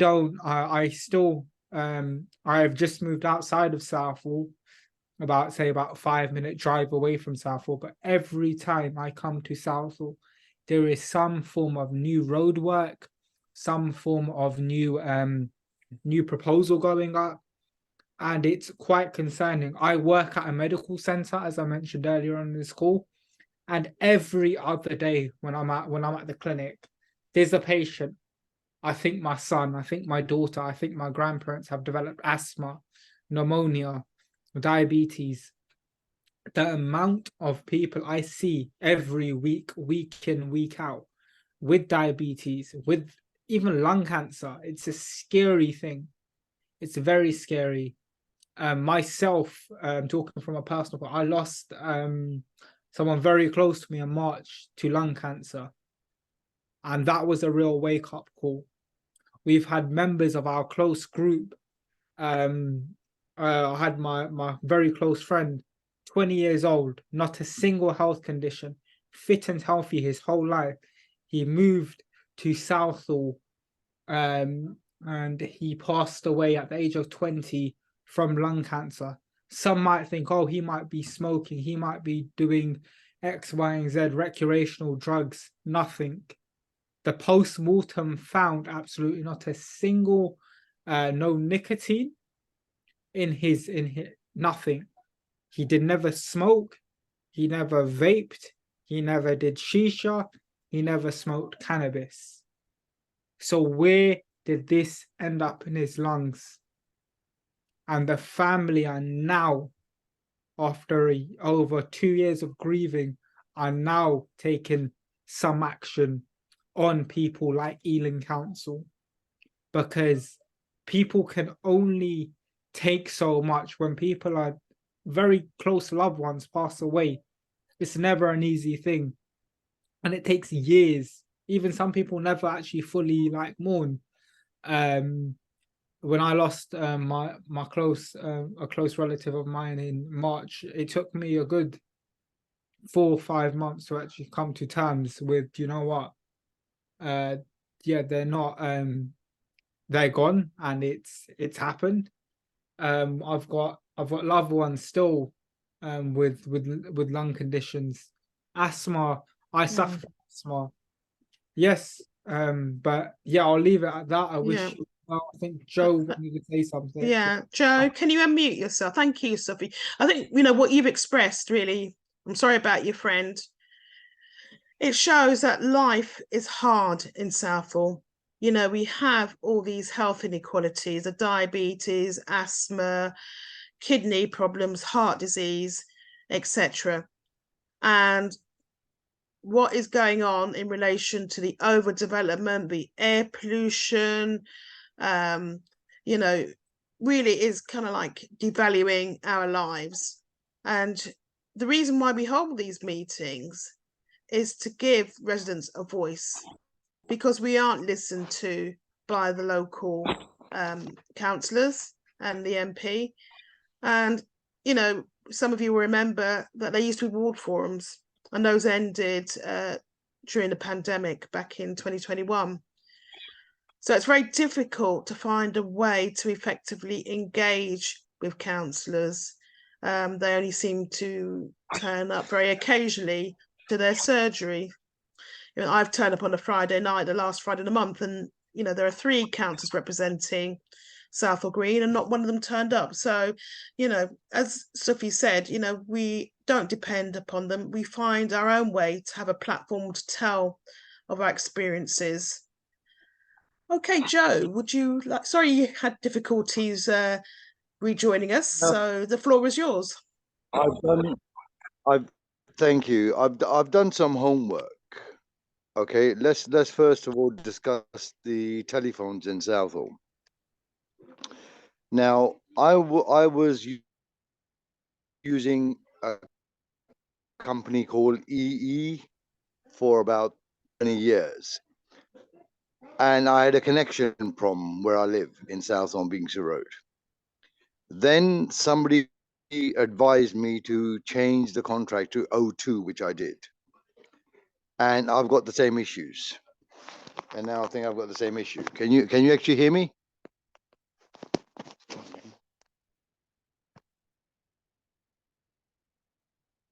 Ange, can you hear me?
Hi. Hiya. Yeah. All right. Okay. Okay, I'm gonna unmute you.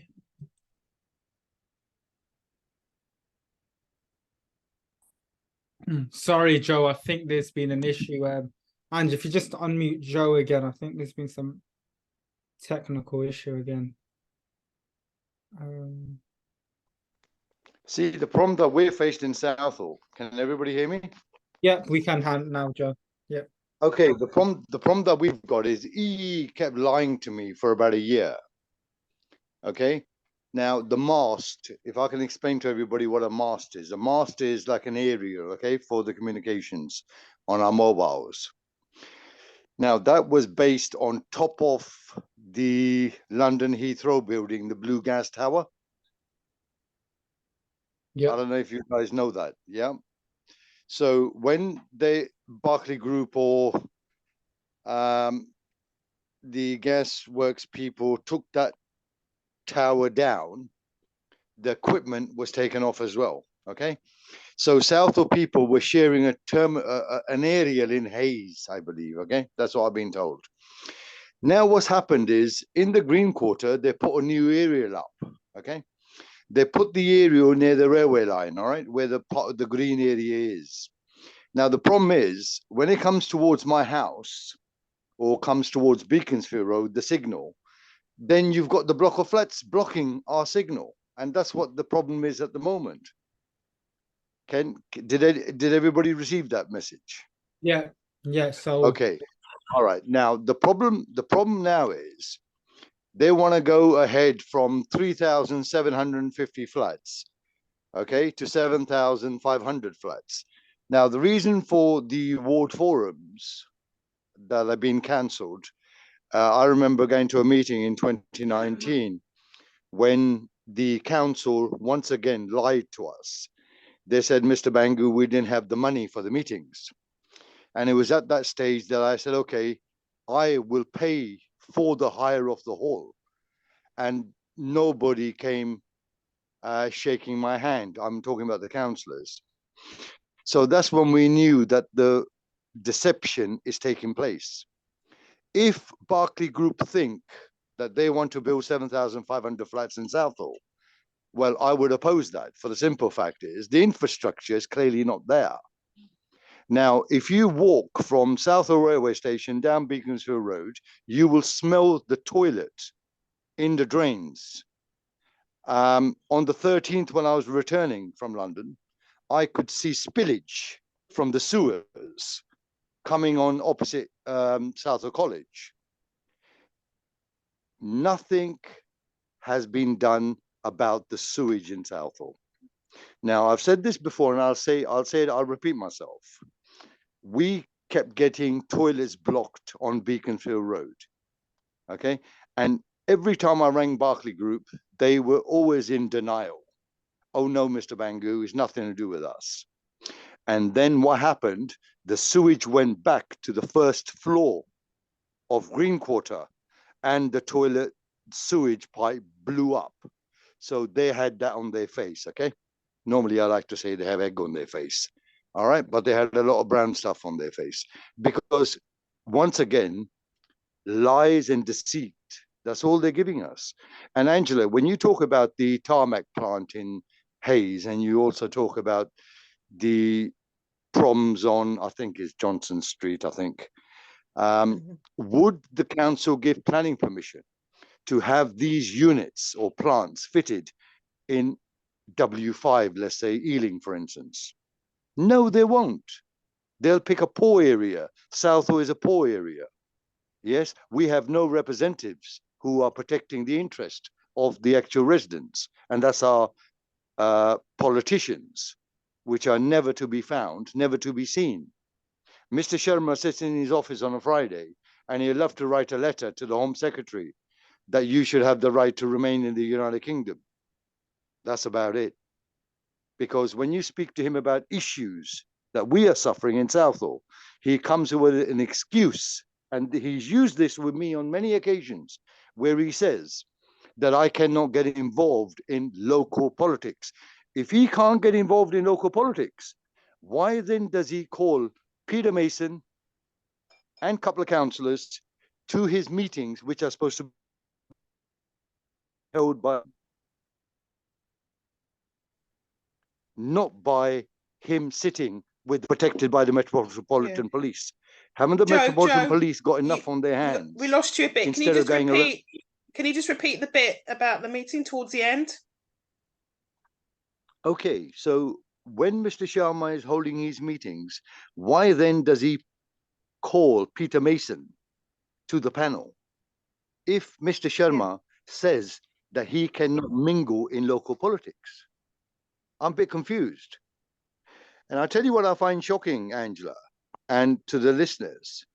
If you listen to the recording, and I would love to listen to the recording, I'm a bit confused. Did Dr. Sahota actually say that the money collected from useless, that's what I call it, yeah, useless, I'm wasting my money, the £12.50 that I pay for all my vehicles is a waste of money, so I call it useless. Did he say he's collecting that money to pay TfL? Yeah. Or did he say, no, I'm a bit confused, Sophia. Yeah, he said, no, Sophia, yeah, so he said TfL in one funding from national government, in essence. Sophia, I understand. No, Sophia, I understand that. But let me repeat myself, my friend. On one side, he's saying we have lack of funds from central government for TfL. Am I correct? Yeah. Okay.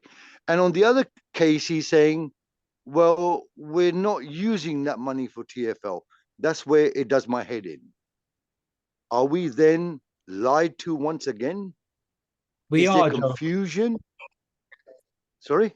Yeah, we've been lied to, but that's fine because we've got, you know what, obviously we don't promote anything people like Blade Runner does, the person who's cutting down all these cameras. But do you know what? There's a reason they're doing that. And that is because government, the mayor, the GLA are all liars. And I say all liars because there's not a single politician I can think of off the top of my head who have been there 100% for their constituents day in, day out. Even unlike John MacDonald, he's a very good MP, but then again, where is he?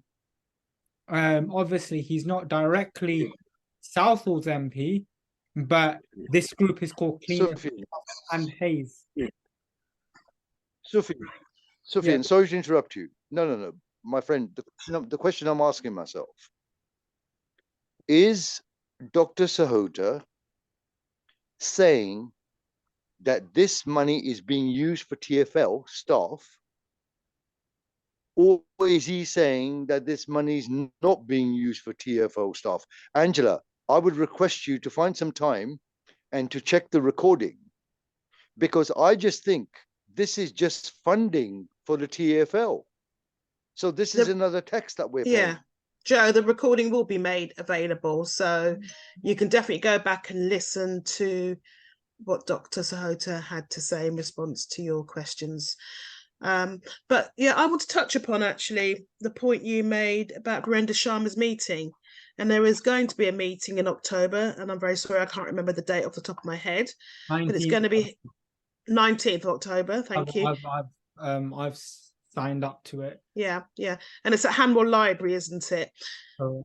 Yeah, and from what I have seen of his behaviour in previous meetings, one held at Villiers High School and the other at St John's Church, he just seems to open the meeting and then quickly sit down in the audience with his back to everybody.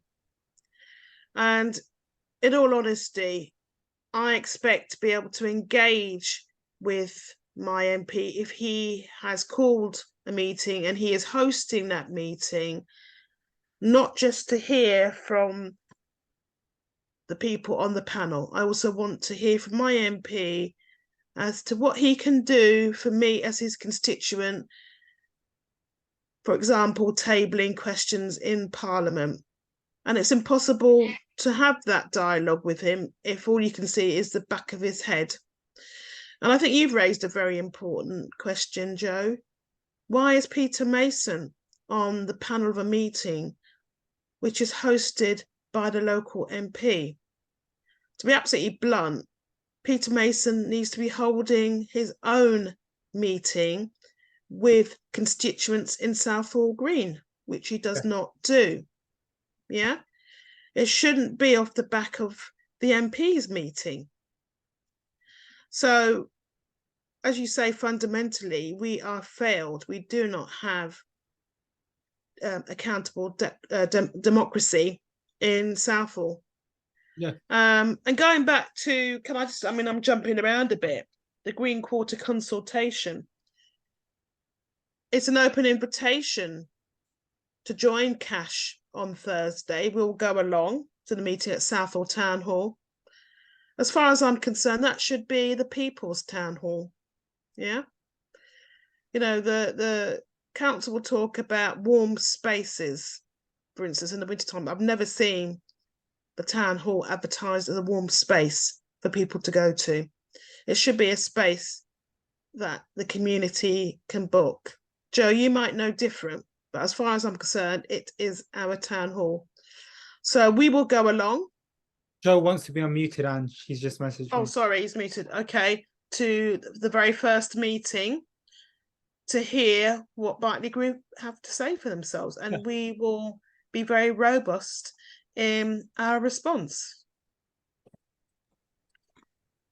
Well, you see, the problem that I'm faced with is I will not attend the meeting in the town hall, because we know that Southall Community Alliance is the propaganda machine for London Borough of Ealing. Okay, they don't live in Southall. They come here for the money. That's all they're interested in. So I think we should all go to the Green Quarter meeting, which I believe is on Saturday. Is that correct? There's one on I can't do Friday, but I can do Saturday. Let's do Saturday then. I'm happy to do Saturday. 30th, yeah, the 30th. Yeah, let's do it. Why should we go? Why should we go and see the propaganda machine at work? Those people don't deserve our time, basically. That's the way I look at it. Fair point. We'll do it. You know, the other thing I want as far as I'm concerned, you know, we have run some very successful protests in the past, and it absolutely disgusts me as part of their consultation, their communication, their engagement with the community, that they have referred to people who live down the far end of Berkeley Road as not being interested in their community and not understanding. They don't understand the development. And these are people who take photographs from their rear gardens and right up along the boundary of their property. You have got a high rise going up. You have workers peering into their gardens and into the rear of their properties. It is an absolute living hell for them. Yeah, and also, and just a quick one. I remember the meeting on the 27th of October 2022 very clearly, held at the town hall. We weren't allowed in. As Jasper and thank you, I call him Pizza Mason. I mean Peter Mason, and the rest of them walked out. There was a homeless man lying on the ramp going up to the town hall, the accessibility ramp. That ramp, they walked over him. They walked over him. That's right. Without battering an eyelid. Now people are sleeping rough like that outside a council building, because it's owned by Ealing Council, when as rightfully it is owned by us as well. But they didn't bat an eyelid. It was a gift. It was gift to the people of. Yeah, they walked over. I've got the video, and I said to councillor, I said, where are all your houses going? Because you claim to own 84, 90 properties in Southall. You might privately rent these out, but what about all the people on that housing register? I didn't want to bring this up. I myself was on that register, but they turned around and sent me an email, which I've still kept, to say I've been removed off the housing register because there's a conflict of interest with myself. So I said, okay, that's fine. I'm going to take this further. So I wrote to the ICO, and I'm waiting to hear back, because you're a resident of Southall. Your grandparents live in Southall. Your parents live in Southall. But why is there a conflict of interest? Because please answer the question. Because when I called them during office hours, I said I would like to speak to a manager or somebody of authority, because customer service agents don't know much. So I spoke to somebody. They said, well, you've got somewhere to live, but you don't want to live there. I said, well, I can't live somewhere if I can't access the property, simply. So I had to then take matters into my own hands. I turned up at 9 o'clock Monday morning outside Percival House, and I was told by security, you don't have an appointment, you're not coming in. I said, okay, well, show me. We're on the Ealing Council website. Where can I go for a face-to-face meeting with a councillor or with a housing officer? Because I need some help, and I can't access the internet currently because my phone was dead. Sufyan, please, I'm sorry to hear what the procedure that you've been through, but just take some brotherly advice from me, Find yourself somewhere, that you like, number one. Very important, where you're going to be happy, close to your workplace, etc., etc. You understand what I'm saying? Yeah. And then you tell the landlord, then you please kindly tell the landlord that I will be making an application for my rent to be paid by the local authority. Does that make sense? Yeah. Don't get disheartened. Don't get disheartened. This is the whole system. The system is broken. Okay. The council is supposed to be there looking after young people like yourself. Yeah. All right. I pay my house taxes. Yeah. You know, Angela, I find it funny, but I was going to actually stop paying my council tax. Yeah. And I wanted them to take me to court. You understand? And in court, this is what I would have said to the judge. Okay. That my leader of the council pays himself a 70% pay rise. Yeah. So our money's been squandered. All we hear council telling us is that, oh, we have no money, we have no money. They have plenty of money. Yeah. Okay. And it's not even that. It's the point of, I was just today at 2:15, I called Citizens Advice for a bit of advice on how to proceed with a housing application. I was on the phone with them for an hour and 22 minutes today. Son, how to do it. I told you how to do it. Yeah, no, but now I know. But the advisor today advised me, go to your find yourself somewhere to live. Tell the landlord, yes, that you would like to make an application, okay, for your rent to be paid by the local authority. Okay. I'm sorry you've gone through around the rings or around the houses. Yeah. No. But this is what the council is doing to people. The council is making millions of pounds. Okay. Millions of pounds. Hey, by the way, let me just add this in. Okay. Next month, they're coming up with another stupid law. Okay. For us, BAME people.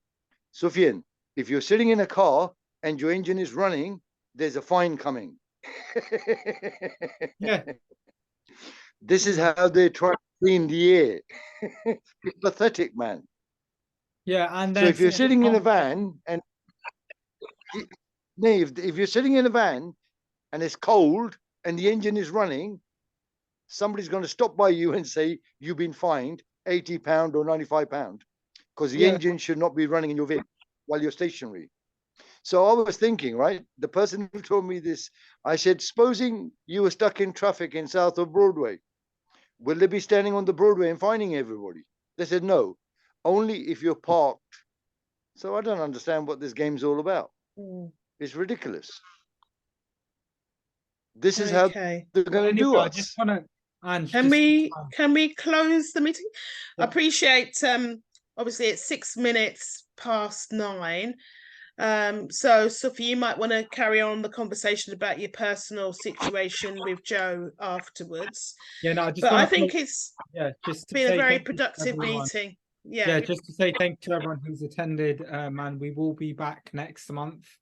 We will give a date out closer to the time, possibly in 2 weeks. I would say 2 weeks. Angela will release a date. Keep an eye on our social media. Once again, this can be found on the Cleanup for Southall and Hayes YouTube channel. I would say by Friday. I don't want to tie us down to any sort of rushed upload. So say by Friday, within 72 hours of this meeting closing, it would be uploaded on the Cleanup for Southall and Hayes YouTube channel. We do go every month. So please do come to the next meeting. It is important for our residents' voices to be concerned and to be raised and to hold people to account. It could be anything from housing to roads to anything. Bring your concerns to the next meeting, and we look forward to see you next month. Thank you. Good night, everybody. Appreciate your attendance. Take care. Good night.